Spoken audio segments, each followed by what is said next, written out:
Hi, Yada Phillips here, and today I want to speak on vulnerability.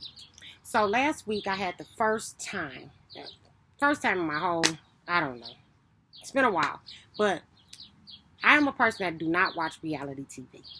Um, there's a reason, and if I do see some reality TV, most of the times it's just a quick trailer. I'm catching something that caught my eye, and then I'm coming out of it. Today's reality TV is just a bit too much for me. So a lot of times I just try to stay away from it because sometimes I don't see the positivity in it.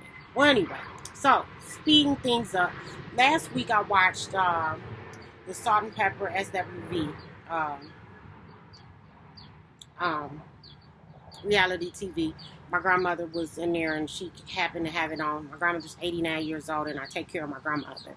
And I happened to see one of the shows where I want to say it was Salt, who happened to already be divorced, and then Coco, who was going through a divorce. And I just want to tell Salt that I admire the fact that she stood by Coco during the time that she was going through it, because the other girls inside on the show, they said it. They said, we don't know what she's going through, so I'm happy that she's there with her. What I want to say to you, Coco, and I hope that this one day reach you, I want to tell you to keep your head up. I've never been married, so I can't tell you about divorce, but I have been in relationships, and they hurt. They hurt when they end. And I will say this: you're no different from who I am. You are a woman with feelings, with integrity. You are a woman that's trying to keep everything together. You're a successful woman and you're a famous woman.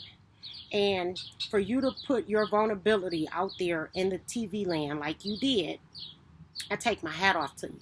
But Sart, I also want to say to you that, man, what you did was phenomenal. Because what she is going through is vulnerability. At this point, things are ending. It's a new change. It's something different. And you stood right there by her side. And that's what brought me to do this video today, because I don't think people understand what it means to be vulnerable. Some people take vulnerability as depression. Vulnerability can turn into depression, but you have to have the right people around you with the right energy, with the right positivity, with the right thoughts, with the right heart, with the right encouragement in order for you not to see that depression. You have to have somebody there that's concerned about where your mindset is, what you're doing, where you're going. Not somebody that's been in your circle or been around you and they always call you and they always depending on you when they have problems and they have issues.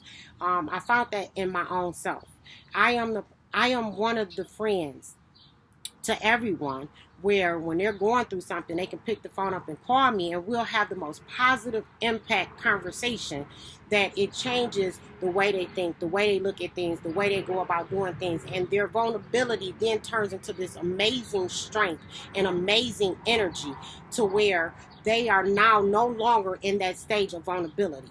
And those are the things that I try to set out there for people that I love and am around. Excuse me, sorry, that came out kind of bad. And I try to make sure that people understand that vulnerability is not a sign of weakness, nor is it a time for you as an individual or anyone to take advantage of that person while they're going through that vulnerability. Actually, the person that's very vulnerable at that time needs somebody that has positive energy, that has that encouragement, that has that fight, that is going to allow them to be able to lean on them no matter how down they are, no matter how vulnerable they are, that they can be able to lift themselves back up into a place where they need to be. And a lot of times that doesn't happen when the person in the group that's the more stronger, dominant person, because people aren't used to that person breaking down and being vulnerable. But the very minute that they do, a lot of people don't want to be around them anymore. So I'm saying this to say to all of you strong people that are out there, even though you may have a group of people out there that, sorry y'all, I got the bugs with me. I decided to do this outside today. But even though you have those people out there that's in your circle of friends, and they always call on you, and they always need you no matter what the time and situation may be. You also need that friend or set of friends that can pick you up when you're vulnerable and when you're down.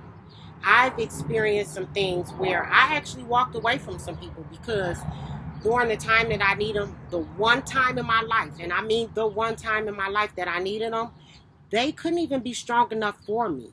They didn't care to. And the only thing that they cared about is how they felt at the time that they felt what they were feeling. And I'm okay with that. But we don't need those type of people around us because that's considered a little bit of selfishness. And if they can't pick up to be with you during the time that you need them the most, then you don't need them around you. My name is Yada P. Thank you for listening. And this was a lesson on vulnerability. You guys have a blessed one. Talk to you later. Bye-bye.